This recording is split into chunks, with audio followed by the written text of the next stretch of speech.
Foreign Minister of Government of Israel, distinguished guests, ladies and gentlemen. مدني وزيرka amuraha dabadda ee dawladda Israa'iil marti sharafta qiimaha leh marwooyin iyo mudanayaal waxa sharaf ii ah inaan mar kale ku sugnaado hoolkan sida wasiirku sheegay booqashadaydii koowaad waxay ahayd bishii Oktoobar ee sanadkii hore xilligaas oo warbaahintu aanay joogin. The press was not there. And today we disclose that I have came for the second time here. waxaan si rasmi u shaacinayaa intani ay tahay booqashadaydii labaad ee halkan. waxaan aad ugu faraxsanahay aniga iyo wafdigaygu inaannu joogno Israa'iil isla markaana mar labaad lanagu soo dhaweeyo hoolkan weyn ee taariikhiga ah muddo ka badan hal sano waxaan si qarsoodiya uga shaqaynaynay arrimo muhiima waxaanan u mahadcelinayaa dawladda Israa'iil and we are grateful that Israel government aqoonsiga ay siisay Somaliland 26 December 2025 December 2025.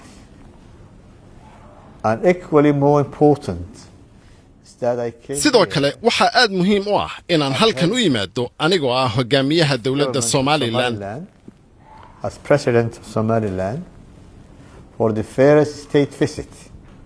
iyo madaxweynaha Somaliland booqashadii ugu horeysay ee rasmi ah state visit oo madaxweynaha Somaliland ku tago Israa'iil tani waa booqashadii ugu horeysay ee noocan oo kala ah ee uu hogaamiye Somaliland ku tago dal caalamka kamida waxaan aad ugu faraxsanahay fursadan iyo sharaftan aan helnay. I also thank waxaan sidoo kale u mahadcelinayaa wasiirka ra'iisul wasaaraha iyo dawladda Israa'iil soo dhaweynta iyo taageerada ay noo muujiyeen sidoo kale waxaan u mahadcelinayaa shacabka Israa'iil mudane wasiir waxaan jeclaan lahaa inaan si gaar ah uga hadlo doorka muhiimka ah ee aad ku lahayd horumarinta xiriirka Somaliland iyo Israa'iil. Your vision, your commitment and leadership have been instrumental. aragtidaada fog dadaalkaaga joogtada ah iyo hogaamintaada wax ku oolka ah ayaa door weyn ka qaadatay dhismaha iyo xoojinta xiriirka istiraatiijiga ah ee sii kobcaya ee u dhaxeeya labadeena dhinac waxaan sidoo kale jeclaan lahaa inaan aqoonsado kaalinta muhiimka ah ee ay ka qaateen mas'uuliyiin sare oo kale iyo xubnaha hay'adaha amniga iyo kuwa dawladeed ee sida wax ku oolka uga qayb qaatay xoojinta xiriirka. Their professionalism and dedication have helped build xirfadooda daacadnimadooda iyo dadaalkooda ayaa gacan ka geystay dhismaha kalsoonida oo tadheeraynta isfahamka iyo abuurista jawi ku habboon iskaashi ballaaran oo dhex mara labadeena dal. xiriirka Somaliland iyo Israa'iil wuxuu yeelanayaa muhiimad sii kordhaysa wuxuuna xambaarsan yahay qiimo istiraatiiji ah iyo faa'iidooyin wax ku ool ah. It is grounded in mutual interests. xiriirkani wuxuu ku salaysan yahay dana wadaag iyo garashada labada dhinac ee baahida loo qabo xasilooni horumar iyo iskaashi iyadoo lagu jiro duruufo adag oo heer gobol iyo caalamiba ah. There are countless areas in which our two countries waxaa jira dhinacyo aan tiro lahayn oo labada dal ay ka wada shaqayn karaan dhinaca dhaqaalaha waxaa jira fursado xooggan oo maalgelin ganacsi iyo ballaarin ah. There is a strong potential for investment, trade and expansion. Private sector is waxaa sidoo kale jira awood weyn oo ku jira iskaashi dhexmara ganacsiga gaarka loo leeyahay iskaashi wada shaqayn ah iyo horumarinta kaabayaasha dhaqaalaha iyo adeegyada aasaasiga ah waxaa jira saldhig cad oo lagu dhisi karo wada hadal iskaashi hay'adeed dhisidda awoodaha iyo isweydaarsiga xogta si wax looga qabto caqabadaha wadajirka ah. dhinaca horumarinta bulshada waxaa jira fursado muhiim ah oo ka jira waxbarashada caafimaadka hal-abuurka iyo xoojinta hay'adaha dawladda kuwaas oo ay si toos uga faa'iideysan karaan labada shacab.